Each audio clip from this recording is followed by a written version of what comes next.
Bismillahirrahmanirrahim. Assalamualaikum warahmatullahi wabarakatuh. Oke, halo teman-teman. Kali ini, Sing Singkat akan membahas sebuah film animasi yang berjudul Over the Moon yang dirilis pada tahun 2020 kemarin. Film animasi ini menceritakan tentang petualangan seorang gadis muda yang mencari Change. Bagi kalian yang memainkan game Mobile Legends, pasti sering mendengar nama ini, atau bahkan sering menggunakannya sebagai hero. Nah, film akan dibuka dengan seorang ibu yang menceritakan satu kisah kepada anak gadisnya. Si ibu ini menceritakan tentang kehidupan sang Dewi Bulan Change. Dahulu kala, Change adalah seorang gadis yang sangat cantik. Dia juga memiliki kekasih yang bernama Hoi, yang sangat dicintainya.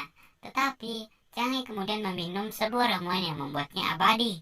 Kemudian melayang ke bulan dan pergi meninggalkan Hoi di bumi. Nama gadis kecil ini adalah Fei. Dia sangat suka tentang cerita Change, dan bahkan dia sangat suka tentang yang berhubungan dengan Change, dan sangat berbahagia bersama keluarganya. Mereka memiliki toko kue bulan di rumahnya, dan setiap harinya Fei juga ikut membantu orang tuanya untuk membuat kue. Namun ketika beranjak remaja, ibunya kemudian jatuh sakit. Fei pun berubah, yang dulunya ceria kini jadi pemurung. Ibu Fei pun memberikan kelinci kepada Fei sebagai hadiah untuk mengembalikan keceriaannya seperti dahulu kala. Dan singkat cerita, beberapa waktu kemudian ibunya meninggal dunia. Kesedihan yang mendalam sangat dirasakan oleh Fei. Kemudian 4 tahun telah berlalu. Fei masih sangat merasakan kesedihan yang mendalam setelah kehilangan ibunya. Dia dan ayahnya tidak bisa menahan rasa kesedihan saat memperingati hari kematian ibunya. Beberapa saat setelah itu, toko mereka kembali dibuka. Fei di sini menggantikan posisi ibunya di toko. Fei juga bertugas berjalan keliling di desanya itu. Saat pulang ke rumah, Fei melihat ayahnya membawa seorang wanita. Wanita ini bernama Nyonya Song. Fei-nya nggak terima dong. Dia merasa kesal karena ayahnya dekat wanita lain. Dia juga merasa kalau ayahnya sudah melupakan mendiang ibunya. Wanita ini juga mempunyai seorang anak yang bernama Chin. Chin adalah bocah yang super aktif dan selalu membawa katak peliharaannya kemana saja dia pergi.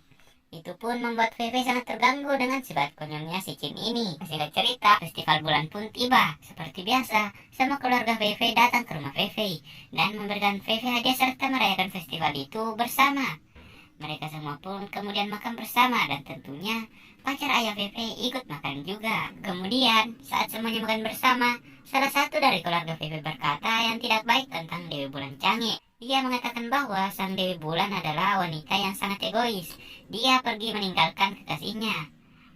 Dia juga mengatakan kalau semua cerita tentang Change adalah sebuah mitos belaka. Mendengarkan hal itu, Fei sontak marah dong. Karena dia mendengar hal yang berbeda dengan yang sering diceritakan oleh mendiang ibunya dulu. Dia juga percaya kalau Change itu nyata. Semua keluarga Fei pun tidak menyangka kalau Fei masih percaya hal semacam itu. Mengingat Fei adalah murid terpintar di kelas. Kemudian, dengan suasana hati yang tidak baik, Fei pergi meninggalkan para keluarganya itu dan masuk ke dalam kamar. Di kamar, ia ditemani oleh kelincinya yang bernama Banji. Untuk membujuk Fei, Nyonya Song memberikan kue bulan spesial kotanya ke Fei. Tapi, Fei yang kesal dengannya tidak ingin memakan kue itu. Beberapa saat kemudian, Banji tiba-tiba berlari keluar rumah dan Fei pun mengikutinya dari belakang. Hingga sampailah mereka di sebuah tepi danau. Di danau tersebut terlihat cahaya bulan purnama yang sangat indah dan terang. Fei pun kembali bersedih karena ia mengingat kenangan manis bersama ibunya dulu. Saat melihat ke bulan, Fei semakin percaya jika Change itu benar-benar nyata. Dia juga ingin membuat ayahnya percaya kalau Change itu memang benar ada. Fei berpikir dengan begitu ayahnya pasti akan kembali mengingat ibunya. Fei pun kemudian berencana membuat sebuah roket yang akan membawanya ke bulan. Fei pun mempelajari semua cara-cara membuat sebuah roket setiap harinya. Ia juga membeli beberapa barang. Ia beralasan kepada ayahnya kalau dia sedang membuat proyek ilmiah. Fei pun kemudian menguji coba sebuah roket pertamanya itu dengan bantuan petasan sebagai alat dorongnya. Namun, usahanya masih gagal. Tetapi Fei tidak menyerah begitu saja. Ia tidak sengaja menemukan sebuah ide atau teori saat belajar di kelasnya. Fei pun lalu memulai pembangunan sebuah roketnya itu dengan gaya dorong seperti cara kerja sebuah kereta listrik dengan menggunakan sebuah bantuan magnet. Setelah semuanya siap, Fei kemudian berangkat. Ia juga membawa Banji bersamanya dan akhirnya roket yang dibuatnya itu berhasil terbang tinggi. Tapi sialnya, roketnya tiba-tiba mati di tengah perjalanan dan akan segera jatuh. Di saat seperti itu, tiba-tiba muncul si Chin. Ternyata dia juga ikut naik ke roket itu dan bersembunyi di dalam roket. Ternyata alasan roket itu jatuh karena kelebihan beban dan mengakibatkan kerusakan pada roket tersebut. Namun tiba-tiba sesuatu terjadi. Sinar bulan datang menyinari dan mengangkat mereka ke atas dengan bantuan 2 ekor singa terbang, sehingga membuat mereka terdampar dan terlempar di bulan. Kemudian singa-singa terbang ini membawa mereka ke sebuah tempat. Tempat itu bernama Lunaria. Mereka pun lalu disambut oleh penduduk bulan. Di tempat itu mereka melihat banyak makhluk yang sangat aneh, dan sampai akhirnya bertemulah Vivi dengan Canggih. Namun sang Dewi Bulan yang dia temuinya ini sedikit berbeda dengan yang dia bayangkan.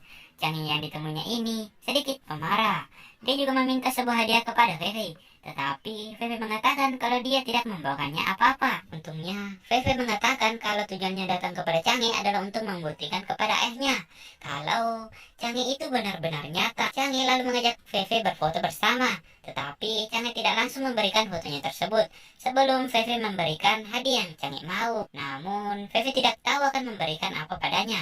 Canggih lalu menjelaskan kalau bulan sabit akan segera berakhir, dan itu akan membuatnya gagal membawa Hoi kembali. Canggih lalu mengumumkan sayembara ke seluruh penghuni Lunaria bahwa siapa saja yang bisa menemukan hadiah itu, Canggih akan memberikannya hadiah apapun bagi pemenangnya. Canggih percaya kalau hadiah itu nantinya bisa membawa Hoi kembali. Begitu juga dengan Vivi.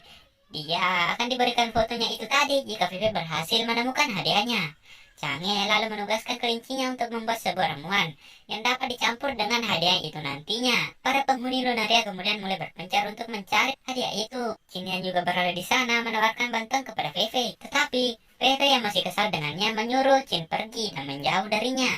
Di sini terlihat Vivi sangat kebingungan dan tidak tahu mau pergi kemana, dan dia pun memiliki ide untuk menumpang kepada sekelompok ayam. Awalnya ayam-ayam ini menolaknya, tetapi akhirnya Vivi diperbolehkan naik karena dia beralasan kalau dia tahu di mana hadiah itu berada. Sini kemudian berpindah dan memperlihatkan Chin yang sedang menguntit beberapa kuburan yang membawa foto Vivi dengan Canggih sebelumnya. Chin pun mengikutinya hingga sampai ke suatu tempat. Namun sayangnya dia ketahuan oleh Canggih. Canggih lalu membawa Chin ke dalam sebuah arena pingpong. Di sana, Canggih memberi tawaran yang sangat menarik bagi Chin, yaitu jika Chin bisa mengalahkannya, maka Chin akan mendapatkan foto itu. Mendengarkan hal itu, Chin langsung bersemangat. Mereka pun memulai pertandingannya. Awalnya, Chin diremehkan karena terlihat dia tidak bisa bermain pingpong. Tetapi akhirnya, Chin bisa memenangkan pertandingan itu karena keinginannya yang sangat besar untuk membantu sang calon kakaknya. Tapi sayangnya, Canggih sangat marah. Dia malah meninggalkan Chin di ruangan itu sendirian dan menguncinya di sana. Di sini, Canggih menangis karena berpikir dia akan gagal mengembalikan pacarnya. Ditambah lagi, kelincinya gagal membuat ramuan yang ia gunakan sebagai bahan ritual untuk membangkitkan pacarnya nanti. Dia menjadi sangat marah. Kemarahannya bahkan sampai mendatangkan hujan meteor di bulan. Di tempat lain, Vivi dan para ayam menuju ke tempat di mana roket itu hancur. Vivi berpikir bahwa pasti ada sesuatu dari bumi yang bisa menjadi hadiah untuk Dewi Bulan. Setelah sampai di sana, Vivi malah bertemu dengan Gobi. Gobi dulunya adalah penasehat Canggih, tetapi dia sudah diusir dari istana. Di dalam roket itu, Vivi menemukan boneka Canggih kesayangannya. Dia berpikir bahwa itu adalah hadiah yang diinginkan oleh Canggih. Namun tiba-tiba, para ayam merebut itu dari Vivi dan pergi meninggalkannya di sana. Di dalam istana, Banji diam-diam mengikuti kelinci Canggih ke dalam sebuah ruangan rahasia. Di tempat itu, kelinci itu terlihat berusaha membuat sebuah ramuan yang ditugaskan oleh Canggih. Namun sesaat kemudian, Banji tiba-tiba ketahuan dan kelinci Canggih panik dan hampir saja menjatuhkan semua ramuannya. Saat hampir terjatuh, Banji tiba-tiba membantunya. Dan karena ketidaksengajaan itu, ramuannya tiba-tiba berhasil dibuat. Kelinci itu pun langsung memberikannya kepada Canggih. Ini Canggih hanya tinggal menunggu hadiah dari Vivi. Jin kembali berpindah ke Vivi dan Gobi yang sedang menaiki katak terbang Lunaria untuk menyusul para pencuri sebelumnya. Dan akhirnya singkat cerita, Vivi berhasil menemukan para ayam-ayam itu. Terjadilah aksi kejar-mengejar di antara mereka, hingga membuat boneka itu hancur begitu saja.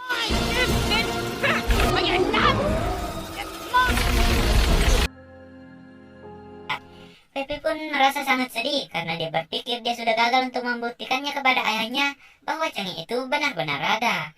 Tapi Kobi berusaha untuk menghiburnya. Kobi mengatakan kalau nasibnya tidak lebih buruk dari Kobi, di mana Dia ditinggalkan oleh saudara-saudaranya untuk selamanya. Berbeda dengan Feve yang masih memiliki Chin yang masih peduli dengannya. Mendengarkan cerita itu, Feve kemudian tersadar. Di samping itu, Feve ternyata membawa sebuah kue bulan yang dibuat oleh Nyonya Som tadi. Saat hendak memakannya, dia menemukan sebuah potongan benda di dalam kue itu. Awalnya Feve tidak tahu benda apa yang ia dapat itu. Tetapi sesaat kemudian, ia menyadari kalau itu adalah potongan dari sebuah jimat. Ternyata, itu adalah hadiah sesungguhnya yang diinginkan oleh Canggih. Itu pun membuat Feve semangat kembali. Mereka lalu bergegas pergi mengingat waktu yang sudah hampir habis. Dalam istana terlihat Chin yang berhasil keluar dari ruangan itu. Di saat yang bersamaan, Feve akhirnya sampai di istana dan bertemu dengan Chin dan langsung memberikan potongan jimatnya kepada Canggih. Canggih pun menyatukan potongan jimat itu dengan potongan jimat miliknya, lalu memberikan ramuan yang dibuat oleh kelincinya sebelumnya. Ketika saja tempat itu kemudian berubah. Kemudian muncullah sang pacar Canggih, yaitu Hoi. Tapi kemunculannya itu hanya sesaat. Dia meminta untuk jangan menunggunya lagi. Kemudian Hoi pun menghilang. Canggih merasa sangat sedih dan patah hati. Seluruh cahaya di Lunaria kemudian padam. Tempat itu juga berubah menjadi ruangan yang penuh kesedihan. Terlihat Canggih sedang mengurung dirinya di suatu tempat. Tempat itu tidak ada yang bisa masuk mendekati Canggih, kecuali Feve yang akhirnya berhasil masuk ke ruangan itu. Feve juga melihat beberapa kenangan terakhirnya bersama ibunya. Feve berusaha menyemangati Canggih yang sedang berdiam diri itu. Feve mengatakan kalau seluruh makhluk Lunaria sangat menyayangi dirinya. Dan benar saja, Canggih pun kembali ceria mendengarkan semua penjelasan dari Feve. Beberapa waktu kemudian, Feve dan Chin bersiap untuk pulang. Dan Canggih pun memberikan foto yang ia janjikan dari awal tadi. Dia juga mengatakan kalau Feve lah hadiah yang sebenarnya untuk diri. Singa terbang pun kemudian mengantarkan mereka pulang ke bumi. Saat di jalan, foto itu tiba-tiba hangus. Tapi Feve sudah tidak terlalu memikirkannya. Dia merasa tidak perlu lagi membuktikan apa-apa kepada ayahnya. Mereka pun sampai di rumahnya dan terlihat ayahnya yang sedang cemas menunggu mereka. Beberapa waktu kemudian akhirnya ayah Feve sudah menikah dengan Nyonya Som. Feve juga sudah bisa menerima keluarga barunya itu. Dia sudah mendapatkan banyak pelajaran dari petualangannya itu. Dan akhirnya mereka pun berbahagia dan filmnya pun tamat. Hujan turun, banyak petir, air terkumpul dalam sumur. Nikmat hidup selalu hadir bagi mereka yang bersyukur. Film ini mengajarkan kita untuk hidup sebaik-baik mungkin dan jangan berlarut dalam kesedihan. Di samping itu, kita juga harus selalu bersyukur dengan apa yang kita punya. Ikan hiu manjat ke pohon, akhir kata, terima kasih sudah menonton.